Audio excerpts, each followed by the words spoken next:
champion. Off to a great start, lane 3, Spain. David Gonzalez going with them.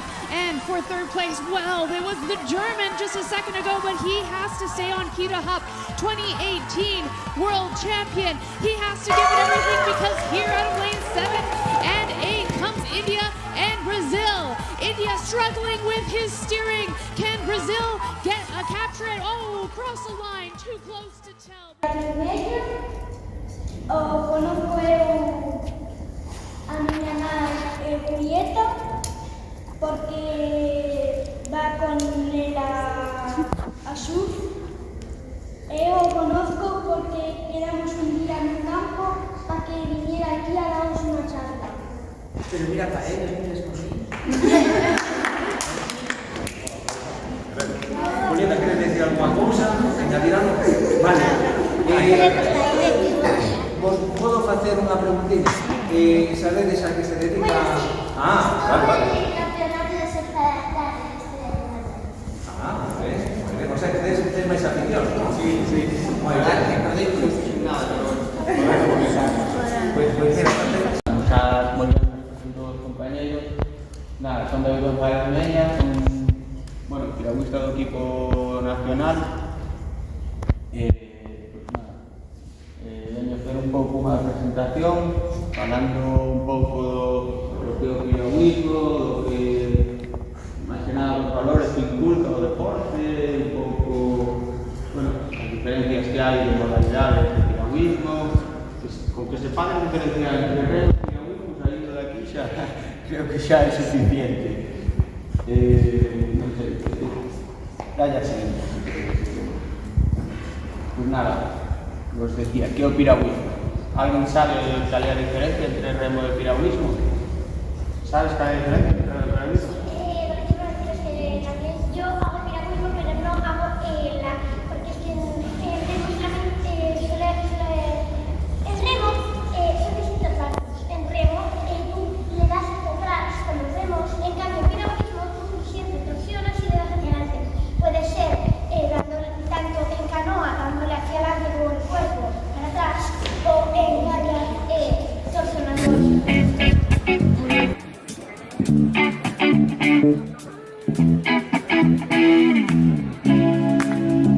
They say, oh my God, I see the way you shine. Take your hand, my dear, and place them both in mine.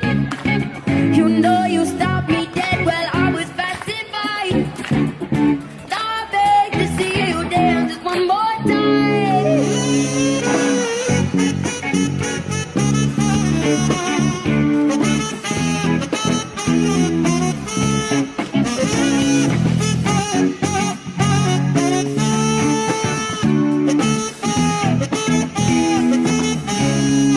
I say, dance to me, dance to me, dance to me, oh, oh, oh, oh.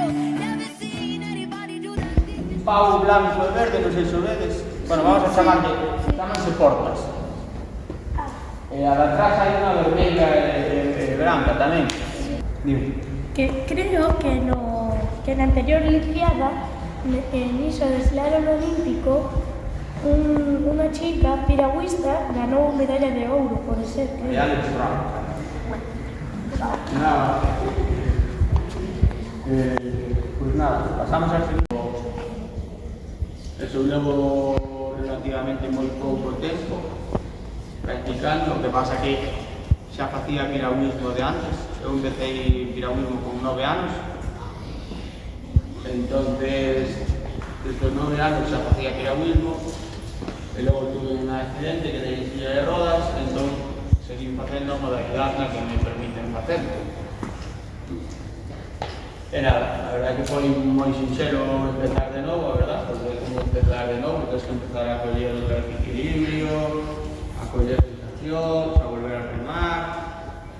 Pero bueno, moi sinxelo, moito apoio no clube, e a verdade que foi fácil porque xa sabía o que era remar antes, a verdade. E non sei. Algún resultado por el 2022, que hay campeón de maratón en Puente de Lima. Pues foi unha regata bastante larga e dura, a verdad. Pregunta, eu quería saber como é a túa sensación cando te ves aí no podio, primeiro, segundo, terceiro, que xa, pero estás representando o teu país. O que podes sentir que é tremendo, non? Xúntanse moitas emocións, é verdade, porque ao final levas mano mínimo preparando esa cita. Que moito tempo, non? Mínimo. Xa, non digamos, unha Olimpiada botas 4 anos preparando esa cita, con todos os selectivos e todo o que sei. Pero bueno, un mundial que suele haber cada ano, botas todo o ano preparando eso, para chegar aí na mellor forma posible, facelo o mellor posible, e aparte que logo que non queres fallar a xente que pues, levas implicado todo o ano traballando en eso, al final non sei como definirlo exactamente. Sí. Por eso ao final que chegas ao final son moitísimas emocións que se xuntan. Bueno, pois un pouco un objetivo logrado, cando chegas a meta e ves que acabas un bo resultado. É un subidón de enerxía para a próxima, non? Sí, certo. Ao final chegas, que é o de sempre, chegas como xa un pouco cansado, esperando chegar a cita o mellor posible, todo o ano traballando para eso, logo unha vez o consigues, pois date un push de enerxía para aguantar o ano seguinte e volver a traballar durante un ano o máis duro posible todos os días, porque días así son moi bonitos aí no River, pero isto é Galicia e hai máis días malos que vos, hai bastantes días de choiva, días de niebla, días de 0 grados, días... Es aí desigual a entrenar. Sí, sí. Días, de hecho. Heute hinträgt.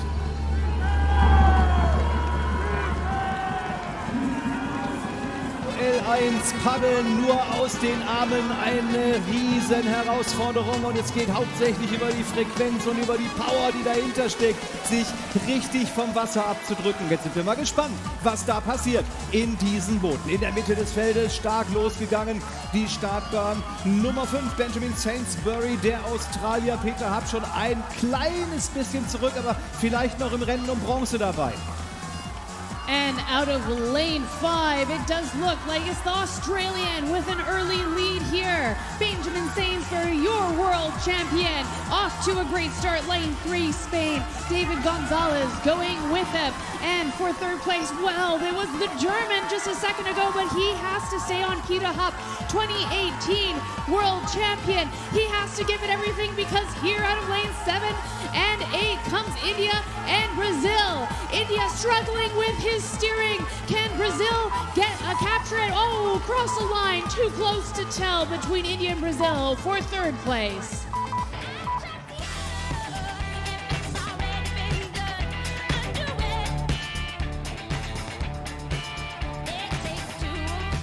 So, hier kommen die Ergebnisse.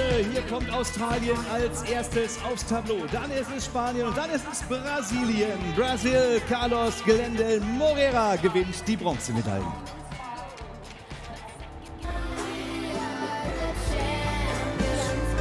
Well, that was an exciting start to the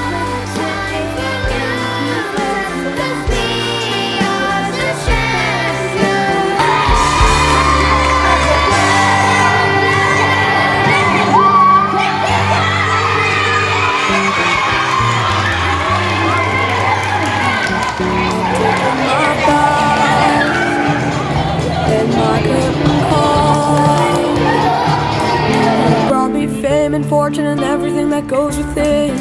Thank you all, but it's been no bed of roses.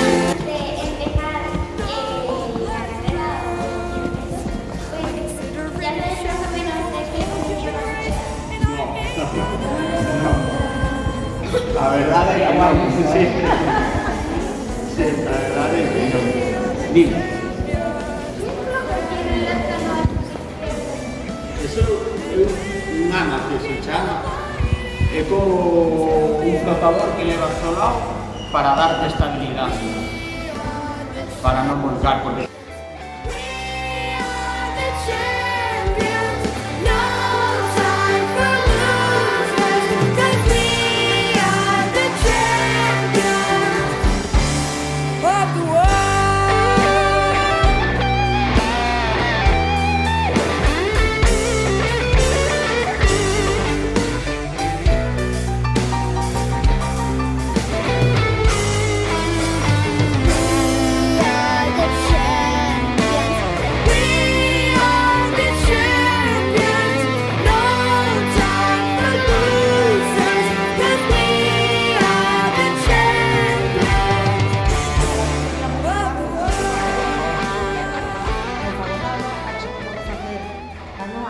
facía. E mira, de 2 anos hai que está competindo en paracanoe e foi campeón do mundo. É subcampeón. Vale, o máis fácil é cando unha cousa non sale ou se trunca, rendirse. E aquí tedes un exemplo que David ten 36 anos, vale, e hasta aí 2 anos ele estaba ben físicamente como todos vos, e agora mirade onde está e a onde chegou en 2 anos de esforzo. Pero non vos rindades nunca, o que queirades facer, facelo sempre. E ao final sale. Aquí tedes o exemplo. Vale. Yo tienes que entrenar un año para conseguir.